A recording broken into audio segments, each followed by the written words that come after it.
Hi hello అందరికీ. మీలో ఎంతమందికి పాలకూర పుదీనా కాంబినేషన్తో రెసిపీస్ అంటే ఇష్టమో కామెంట్ అయితే చేసేయండి. సో ఇవాళ నేను పుదీనా పాలకూర కాంబినేషన్లో ఒక పచ్చడిని అయితే చూపిస్తాను. చాలా టేస్టీగా ఉంటుంది and easy process. Welcome to my channel my home activities. ఇంకా లేట్ ఎందుకు, ప్రాసెస్లోకి అయితే వెళ్ళిపోదాము.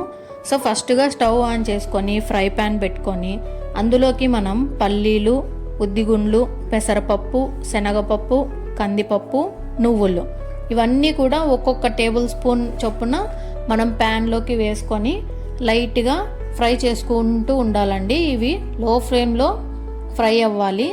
సో ఇంకా మంట ఎక్కువ పెట్టుకుంటే మాడిపోతాయి అన్నమాట. ఇవి లైట్గా ఫ్రై అయిన తర్వాత కొద్దిగా కరివేపాకు, ఒక 3 ఎండుమిర్చిని కూడా వేసి బాగా రోస్ట్ అయ్యేలాగా ఫ్రై చేయండి. సో వీడియోలో చూపిస్తున్న విధంగా ఫ్రై అయ్యాయి కదా, వీటిని చల్లారబెట్టుకుందాం. మనము పప్పులన్నీ కూడా మనం లో ఫ్లేమ్లోనే హీట్ చేసుకున్నాం, వేయించుకున్నాం అనమాట. డ్రై రోస్ట్ అనమాట ఇవి, ఆయిల్ ఎక్కడ కూడా వేయలేదు దీనికి. సో ఇవి ఇలా బాగా ఫ్రై అయిన తర్వాత వీటిని తీసి పక్కన పెట్టుకొని చల్లారనివ్వాలి.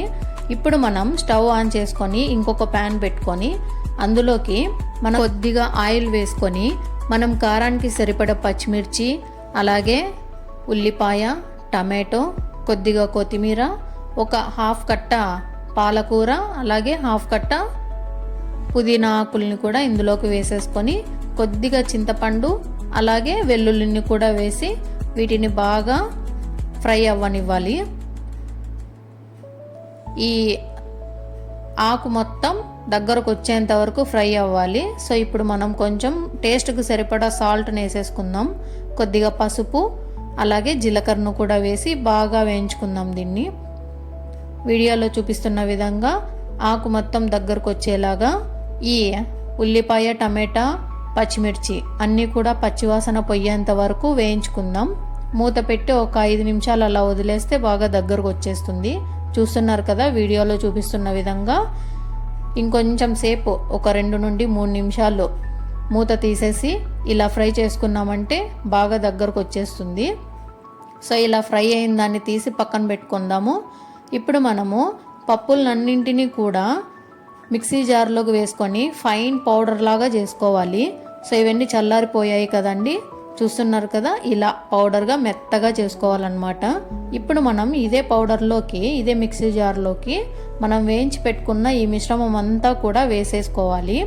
సో వీడియోలో చూపిస్తున్న విధంగా ఇలా 1 by 1 అంతా కూడా వేసేసుకొని కచ్చా పచ్చాగా ఒక పల్స్ మోడ్లో అయితే మనము గ్రైండ్ చేసుకోవాలన్నమాట. సో మీరు రోట్లో చేసుకుంటే ఇంకా టేస్ట్ బాగుంటుంది. నేను మిక్సీకి వేస్తున్నాను ఇక్కడ. చూస్తున్నారు కదా, మన పాలకూర పుదీనా కాంబినేషన్లో పచ్చడి అయితే తయారైపోయింది. సో ఇది అన్నంతో నెయ్యి వేసుకొని తింటే ఇంకా అమృతమేనండి. చూస్తున్నారు కదా, ఈ వీడియో నచ్చినట్లయితే లైక్ చేయండి. ఒకసారి పుదీనా పాలకూర కాంబినేషన్తో ఇలా ట్రై చేసి వీడియో నచ్చితే లైక్ చేసి మన ఛానల్ని అయితే ఫాలో చేసేయండి.